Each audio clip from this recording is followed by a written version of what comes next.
Kenya is a very comic country. That's why there's a lot of comedy in the streets, even in our politics. I think I want to remind Kenyans that Ruto has never worked anywhere other than in government since he left university. The second thing I think I would like to point to what Prof has said is that we need to deconstruct this synonymity between electoral injustices and Raila Odinga. That's where the point gets lost. That's where you end up hearing that it's a Luo and Lui affair. When this conversation, that's where you hear there are those who riot, there are those who throw stones. They come from that creation. Okay, he's talked about social license. It's related to that. He's created that. He's created who he is today. But I think over time, we need to nationalize it and take away from the person, because that's where there are legitimate issues.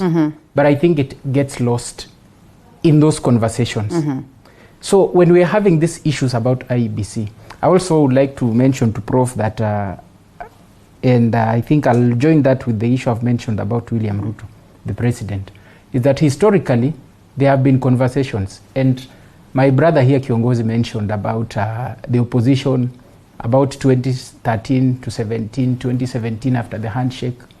We can go back as far as 2007. There were issues with the election.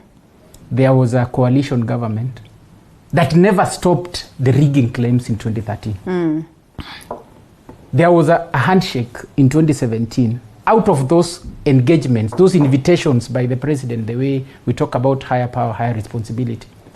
But we always have those conversations. Why do we end up in the same or worse of state? In 2013, there were issues, cries about the Supreme Court. Were there any meaningful legislative issues around it? In 2017, there were issues about the election. For the past 4 years of the handshake, nobody talked about the IEBC. In fact, I wonder, Akombe resigned in 2017.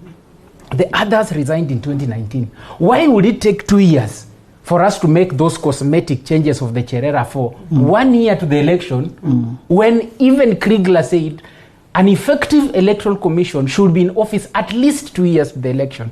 And these are issues that the Right Honorable is very alive to. And when he was in government, in quotes, they were having conversations since and before the handshake. He couldn't bring up those conversations, especially in parliament. And that's why I go back to the functional and ideological ability of the minority party. And that's why I would also like to challenge Kenyans and the opposition leaders to, I think, also escape their minds of unchain themselves from the capture of oppositionism. Because historically, opposition was about refusing everything that the other side says. That's why the minority came in. Now you become ideological. Ideological competition is about rules, is about processes. And I think it's very important. Before we get to the point of ultimatums, I would like to see a law having been suggested in parliament that never went through. I would like to see a policy that has been challenged either in court, and the court just disregarded it in a manner that has bias or negative bias towards the people, or a good law that was brought in parliament, but then it was disregarded. I think, as a person, I believe, yes, we have the right to assemble, picket, and all that stuff, but as a last resort.